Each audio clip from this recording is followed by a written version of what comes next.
Hola, ¿qué tal alumnos? Buenas tardes. Yo soy la licenciada Nubia Enes Álvarez Esma. Soy licenciada en Administración de Empresas y tengo una maestría en Ciencias de la Educación. El día de hoy, 20 de septiembre del 2020, la clase se va a tratar sobre la filosofía de Ortega y Gasset.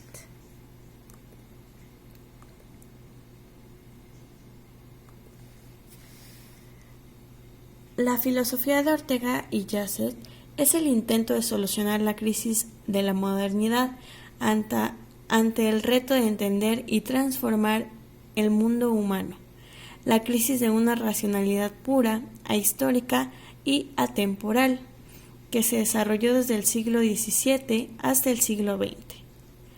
Presente en la racionalidad científico-tecnológica sin caer en el escepticismo o el relativismo irracionalista del vitalismo de su tiempo. Solucionar la dicotomía entre cultura y vida que se había manifestado en el choque entre racionalidad moderna y vitalismo. Supone para Ortega revisar las tradiciones filosóficas anteriores que mostraban insuficiencias en su metafísica, es decir, realismo-idealismo, y en sus epistemologías, es decir, racionalismo e idealismo. Aquí hablamos del realismo, aquí hablamos del idealismo.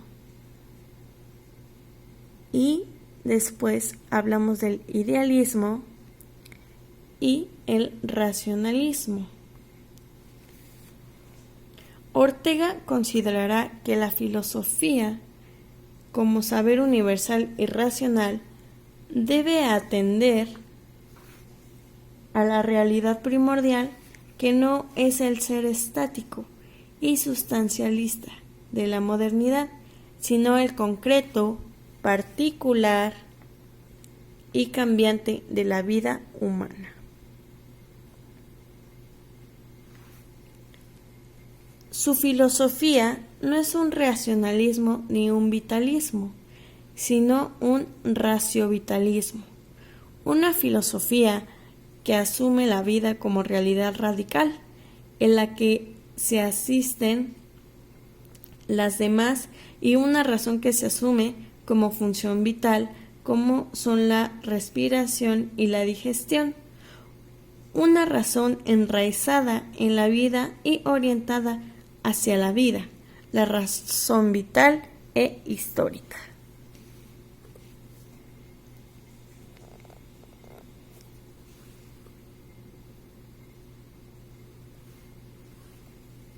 La vida humana es el ámbito en el que se muestra la coexistencia e interdependencia del sujeto y su mundo, del yo y su circunstancia, es decir, la teoría del circunstancialismo.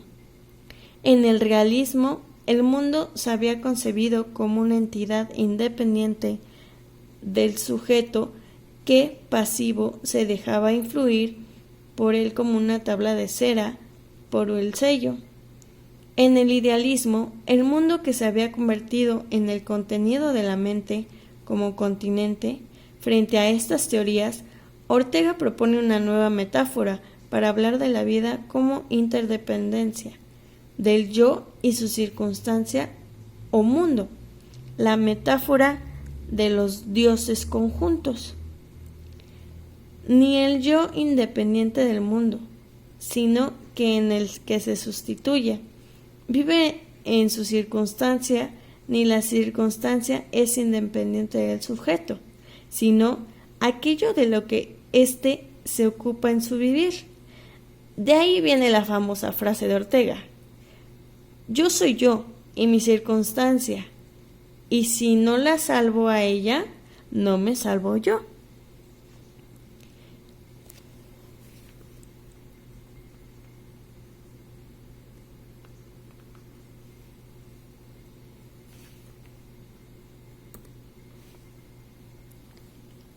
El mundo o circunstancia es el entorno vital en el que se desarrolla el vivir humano. Está compuesto por el mundo físico-cultural, es decir, las creencias, ideas, usos, costumbres, arte, etc. Aquí también entra las generaciones, la sociedad, o sea, la masa y las élites, el propio cuerpo y el temperamento. Es algo dado, no elegido, aquello de lo que me ocupo y a lo que atiendo. El ser del mundo es el sentido que las cosas tienen para el sujeto que actúa sobre el mundo y en el mundo. El ser humano interpreta constantemente la realidad. No hay vida sin interpretación del mundo y de sí misma. Nos valemos para ello del entendimiento, creando esquemas conceptuales, convicciones, es decir, creencias e ideas, que nos permite orientarnos en una realidad que no es una totalidad racional, sino más bien un océano en el que nos sentimos náufragos, intentando crear tierra firme. La circunstancia es también la realidad que se rompe en mil caras, facetas o perspectivas, realidad perspectivista, pues la perspectiva es una condición de la realidad, un constitutivo de la vida.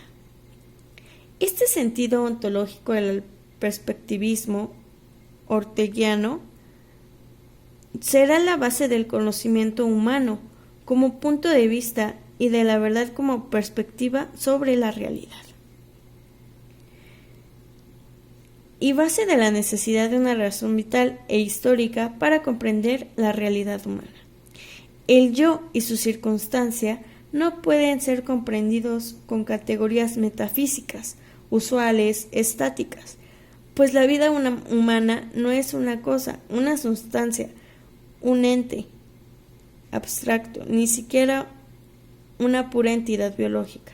La vida humana es biografía, es el conjunto de convivencias propias, es la vida de cada uno. Constituye epistemológicamente la verdad indudable y ontológicamente es la realidad radical. Ser es vivir. A pesar de su carácter concreto y particular, todo vivir humano presenta dimensiones comunes, lo que Ortega llama categorías de la vida, que entrañan no solo una ontología, sino una antropología. Vivir es saberse y sentir vivo. Ser para uno mismo, consciente de vivir y enterarse del mundo en que vive. Así se manifiesta el apetito vital de verdad. El hombre es un devorador de verdades, un verdávoro. Por este sentirse vivo, vivir la propia vida, la vida es algo intransferible, lo cual supone el imperativo de vivir de forma auténtica, fiel al propio proyecto vital. Vivir es encontrarse en el mundo, experimentar la inseparabilidad del yo y su circunstancia y ocuparse de ser él, ser para el mundo. Tal y como se manifiesta en la función vital del deseo, el ser humano es un ser anhelante, deseante. Vivir tiene una dimensión de fatalidad y de libertad. De fatalidad porque la vida nos es dada, no elegimos la circunstancia, está limitada a mi acción, pero también la hace posible, porque la vida no me es dada hecha, es libertad en cuanto tengo que elegir, crear mi guión de vida, proyectar mi vida, asumir mis proyectos. Por esta dimensión de libertad, el hombre no es, el hombre se hace, y debe hacerse de forma auténtica, lo cual a veces resulta un problema, y el drama fundamental que hemos de resolver. La vida es futurición, proyección temporal hacia el futuro. La circunstancia es tanto el pasado, podríamos decir que lo heredado, como el presente. Y tengo que actuar en el presente. Pero al ser decisión, elección, creación de proyectos, la vida es lo que todavía no es. De ahí Ortega diga que el hombre no tiene naturaleza, tiene historia, y que la temporalidad sea una dimensión propia del ser humano. De ahí también que la dimensión apetitiva y desiderativa en el hombre vaya por delante del pensamiento. Primero queremos, deseamos, y esto dirige lo que conocemos. Aquí viene el siguiente fragmento. Como seres anhelantes somos insapiens y nos hacemos sapiens. Por el deseo de verdad, sin ser humano no hay verdad, pero sin verdad no hay ser humano.